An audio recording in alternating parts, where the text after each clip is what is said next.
వదినా, వీళ్ళు ఏమనుకుంటారో అనుకోనివ్వు. రా, మన పని మనం చూసుకుందాం. సరే, మేము కూడా ఇక్కడే కూర్చుంటాం, చూస్తాం అసలు విషయం ఏంటో. ధూమ్ధామ్గా పెళ్ళి.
ఈ కిటికీలోంచి చూద్దాం ఆనంద్. అన్నయ్య త్వరగా పద, ఇప్పుడు వర్షం వచ్చేలాగుంది. పట్టుకో.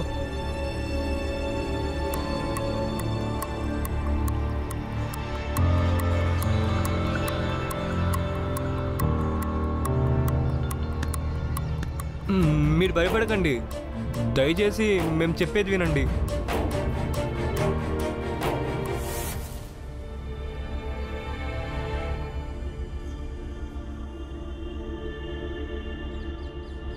మీరిద్దరూ మళ్ళీ ఎందుకు వచ్చారు? నాకు మా బావ ద్వారా తెలిసింది మీ పుట్టిల్లు ఇక్కడికి దగ్గరే అని. మా గురువుగారు ఒక ఆయన ఉన్నాడు, అంబేద్కర్ గురుగారు. మేము ఆయన తీసుకొని మీ పుట్టింటికి వెళ్ళాము. వెళ్ళి ఈ వస్తువులు తీసుకొచ్చాము.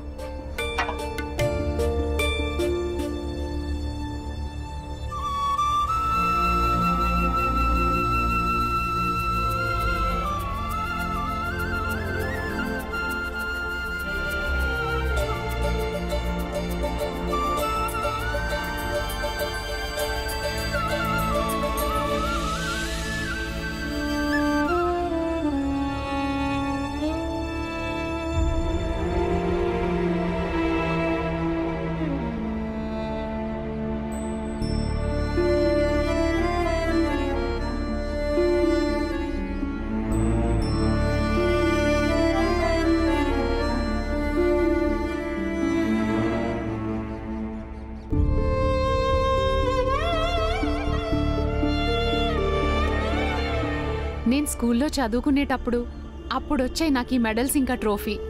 చదువులో ఇంకా స్పోర్ట్స్లో ఫస్ట్ వచ్చినందుకు. కానీ ఇప్పుడు ఇవన్నీ ఏం చేసుకోను నేను? ఒకవేళ అప్పుడు ఎవరైనా నాకు సపోర్ట్ చేసి ఉంటే బాగుండేది. మీరు ఎలాగైతే చదువులో ఆటల్లో ఫస్టో, అచ్చం మా చెల్లెలు కూడా అలాగే. మీ దగ్గర ఎలా ఎన్ని ట్రోఫీలు మెడల్స్ ఉన్నాయో అలాగే మా చెల్లెల దగ్గర అయితే ఇన్ని ట్రోఫీలు మెడల్స్ లేవు. కానీ ఊరు మొత్తం జరిగిన పోటీల్లో తను అబ్బాయిల్ని ఓడించి ఫస్ట్ వచ్చింది. మేము అస్సలు కోరుకోవడం లేదు మా చెల్లెలు ఎన్నాళ్ళుగా పడ్డ కష్టాన్ని తన పుట్టింట్లో ఇలా వేస్ట్గా పడుండాలని, అలాగే తను మీకులాగా బాధపడకూడదని. మేము రాత్రంతా ఆలోచించాం మందులో పెళ్లి ఎలా ఆపాలి అని. తర్వాత మేము పారిపోయి మా తమ్ముడు భీమ్ దగ్గరికి వెళ్ళాము. వాడికి మొత్తం అంతా చెప్పాము. ఎప్పుడైతే తను విన్నాడో మీరు చదువుకున్నారని, ఇంగ్లీష్ మాట్లాడతారని, అప్పుడు తను మాకు ఐడియా చెప్పాడు. తను ఏమన్నాడంటే, ఒకవేళ ఇంట్లో మా చెల్లెల పరిస్థితి అర్థం చేసుకోగలవారంటే అది మీరేనని. చూడండి, ఇప్పుడు మీరు ఒక్కరే మాకు సాయం చేయగలరు. మాకు సాయం చేయండి అక్క.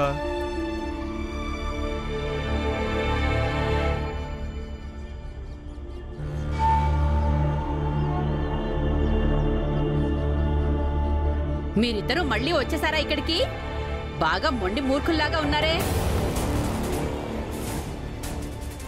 ఇదేంటి? ఎక్కడి నుంచి తీసుకొచ్చారు ఇవన్నీ?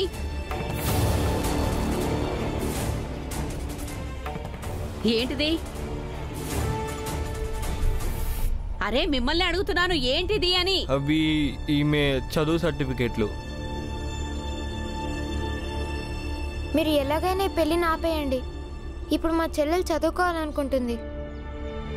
మీరిద్దరూ చిలకల్లాగా ఒకే పలుకు పలుకుతున్నారే. భాస్కర్ వాళ్ళ నాన్న ముందు మీ ఆటలు సాగలేదని ఇప్పుడు మా కోడల దగ్గరకు వచ్చి మొర పెట్టుకుంటున్నారా? అరే ఈ ఇంటి పెద్ద మీ మాట విననప్పుడు ఈ పిల్ల ఏం చేస్తుంది? అయినా ఈ చదువు కాగితాలు తీసుకొచ్చి మీరు మా కోడల్ని మీ వైపుకు తిప్పుకోవాలని చూస్తున్నారా? మీరిద్దరూ ఒకటి జాగ్రత్తగా వినండి. ఇవి చదువు కాగితాలే కావచ్చు, కానీ ఈ పిల్ల చెయ్యాల్సింది ఇంట్లో పనులే. ఈ చదువు కాగితాల విలువ చెత్త కంటే ఎక్కువేం కాదు మాకు.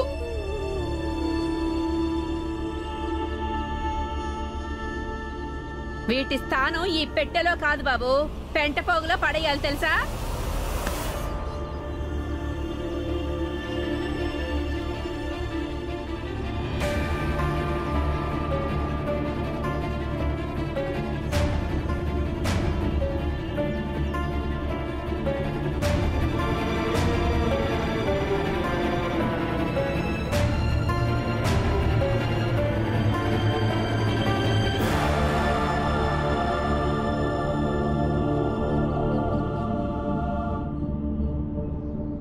వద్దత్తమ్మా, అదేమైనా కావచ్చు, కానీ ఇది చెత్త మాత్రం కానే కాదు.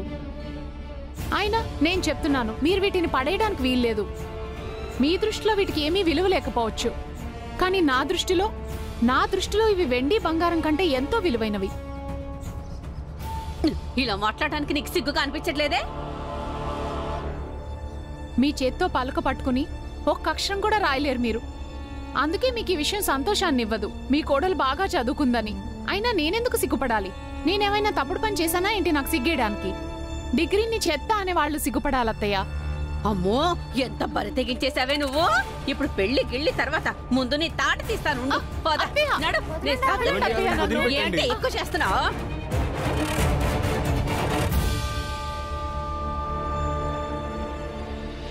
అల్లుడు గారు, రైలు వచ్చే వేళ దాటిపోయింది.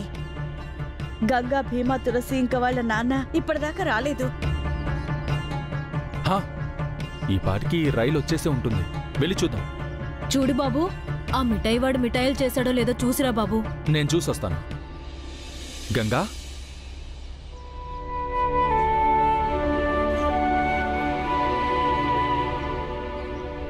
గంగా, గంగా వదర. గంగా, నువ్వు వచ్చేసావా? ఇప్పుడు నాకు చాలా సంతోషంగా ఉంది. గంగా, నేను వెళ్ళి మంచినీళ్ళు తీసుకొస్తాను. మేమెప్పటి నుంచో మీకోసం ఎదురు చూస్తున్నాం. కానీ మీ నాన్నగారు, తులసి, భీమా ఎక్కడున్నాడు?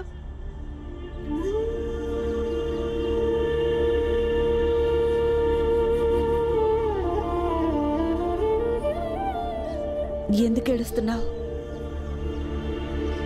అమ్మా, భీమిని నేను అక్కడి నుంచి 3 రోజుల ముందే పంపించేశాను.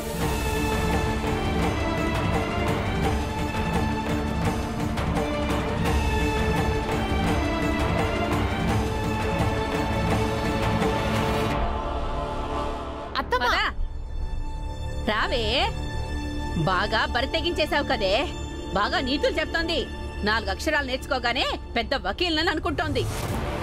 ఇదంటుంది నేను సిగ్గుపడాలంట. అరే అరే కానీ ఈమెదేమి తప్పులేదు. మేమేమి దగ్గరకు వచ్చాము.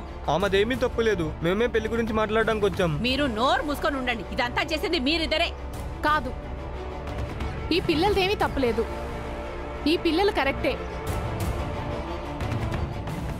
అలాగే నాది కూడా తప్పులేదు. ఏంటి మళ్ళీ అను?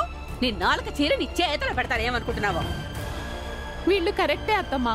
వీళ్ళ తమ్ముడు భీమరావు ఎవరో ఏంటో కూడా నాకు తెలీదు, కానీ తను వీళ్ళ చేత నా చిన్నప్పటి చదువు, ఆటలు, ఇంకా నేను సాధించిన ఎన్నో జ్ఞాపకాల్ని పంపించాడు. ఒక మాట అడిగించాడు, నేను వీళ్ళ చెల్లెలి స్థానంలో ఉంటే ఎలా ఆలోచిస్తానని.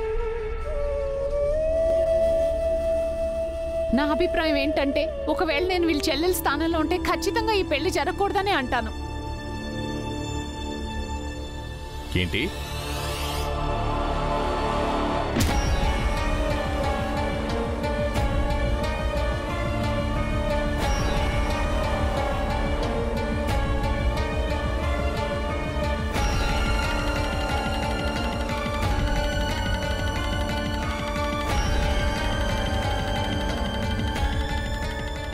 చెయ్యొదులో. వదలను. ఇప్పుడు నువ్వు నీ భార్యని కొట్టి ఏమీ పెద్ద ఘనకార్యం చేయటం లేదు. పాకలు కట్టేసి పశువుల్ని కూడా ఎవరు కొట్టరు. వదిన మనిషి అన్నయ్య.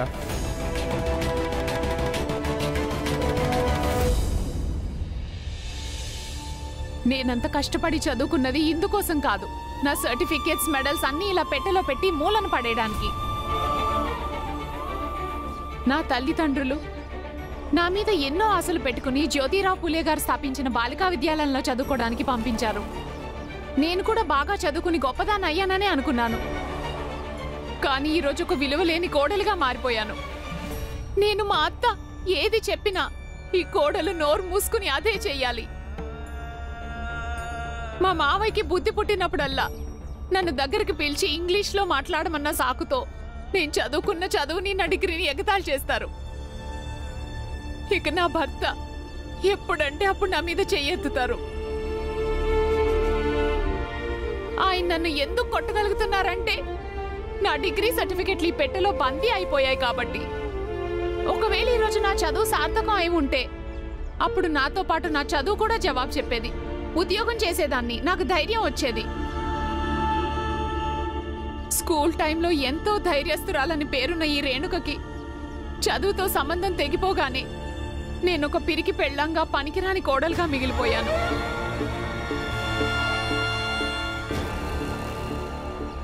ఇంకా ఈ పిల్లలిద్దరూ చెప్తున్నారు వీళ్ల చెల్లెలు నాకంటే ఎక్కువ ధైర్యస్తురాలని. తను ఊళ్ళో ఎంతో కష్టమైన పోటీలో అబ్బాయిల మీద గెలిచిందంట. అందుకే నాకు తెలుసు ఈ రోజు కనుక ఒక్కసారి తన చదువును వదిలేసిందంటే ఇక మెల్లమెల్లగా అమ్ముకున్న ధైర్యం సన్నగిల్లిపోతుంది.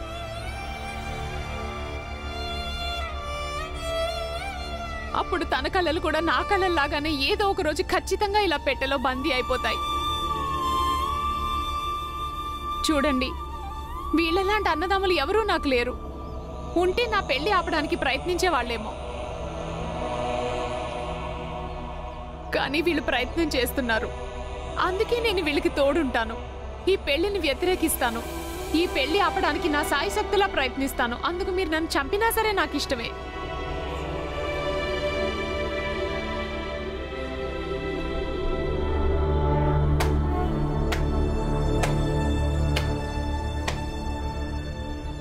చేసావుగా ప్రయత్నం, అయిపోయిందా ఉపన్యాసం?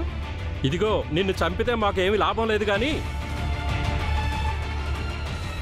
నీ సంగతి మీ అత్త చూసుకుంటుందిలే. ఏంటి చూస్తున్నావు? పట్టుకోదాన్ని.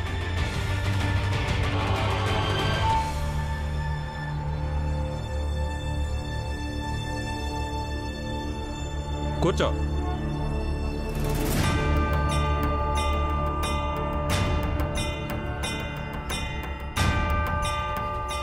పట్టుకో.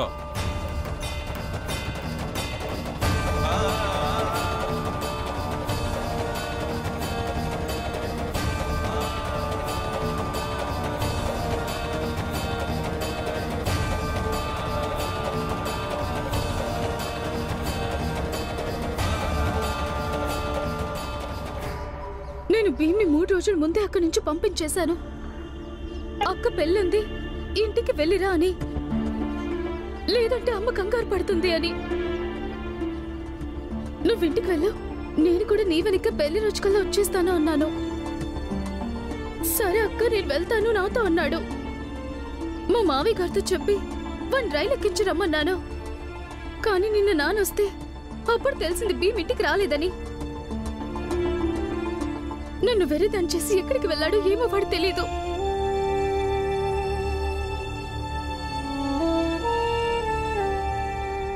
మీ నాన్నేరే?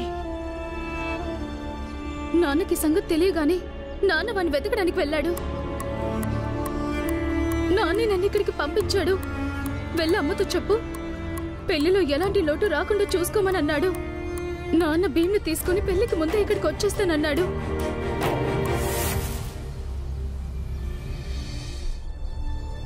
పెళ్లి జరుగుతుంది. ఇక పెళ్లి టైంకే మనం బయలుదేరుతాం. కానీ అంతకుముందే వీళ్ళిద్దరిని ఏదో ఒకటి చేయాల్సి ఉంటుంది. ఈ గాడిదలు ఇద్దరూ చెల్లెల పెళ్లికి ఎప్పుడైనా అడ్డుపడతారు. పాతకాలంలో రాజదూతకి ఏం చేసేవాళ్ళో ఇప్పుడు వీళ్ళకి కూడా అదే చేద్దాం.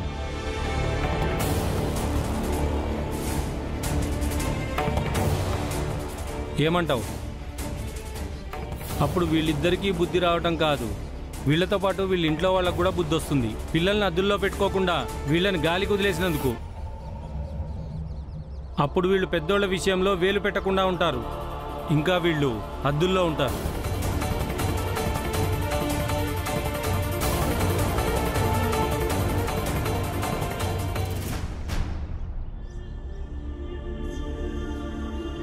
వేరేడంత లేడు పిల్లాడు ఇంటిలో పదిని తిప్పలు పెడుతున్నాడు. సొంత అక్కకి శత్రువయ్యాడు, కన్న తల్లికి విరుద్ధంగా నిలబడ్డాడు వాడు. భీమా, నాకు తెలుసు నువ్వు ఆవేశంలో ఇంట్లో నుంచి వెళ్ళిపోలేదు. బాగా ఆలోచించి నువ్వు ఇంట్లో నుంచి వెళ్ళావు, ఎందుకంటే మంజుల పెళ్లి ఆపడానికి.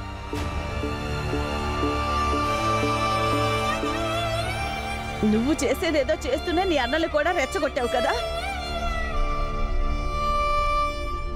నిన్న రాత్రి బాల ఆనంద్ కలిసి అల్లుడి గారిని ఇక్కడ మంచానికి కట్టేసి ఇంట్లోంచి వెళ్ళిపోయారు.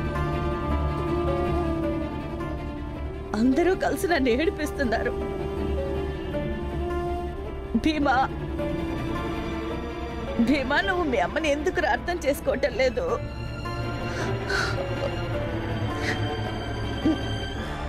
మీ నాన్నగారు కూడా దొరకడు భీమా, ఎందుకంటే వాడు కావాలని వెళ్ళిపోయాడు కదా. పెళ్లి సమయానికి ఇంట్లో ఎవరు లేకపోతే పెళ్లి ఆగిపోతుందని వాడు అనుకుంటున్నాడు. లేదు, నాన్న ఖచ్చితంగా చెప్పాడమ్మా, ఎట్టి పరిస్థితుల్లోనూ పెళ్లి ఆగిపోకూడదని.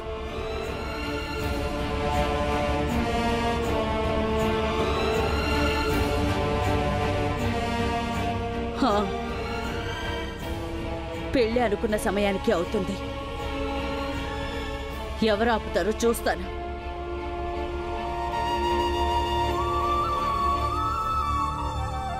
నువ్వు లోపలికెళ్ళా.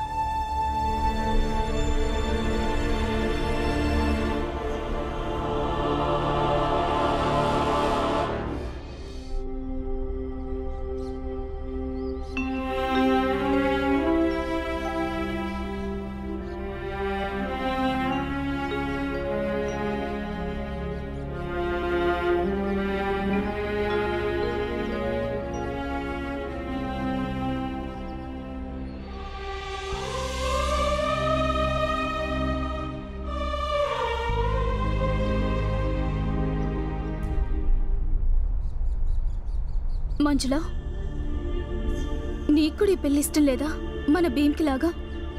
నాకు భీమ్కి ఇష్టం లేకపోతే ఏమవుతుంది గంగక్క? కానీ భీమ్ అర్థం చేసుకోవట్లేదు.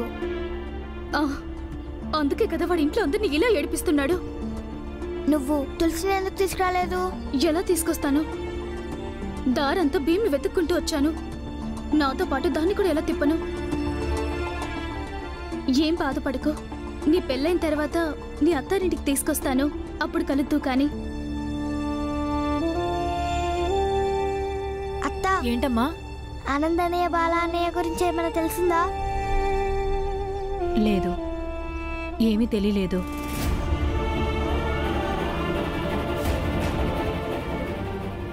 కానీ నువ్వేమీ దిగులు పడుకో, వాళ్ళు వచ్చేస్తారులే.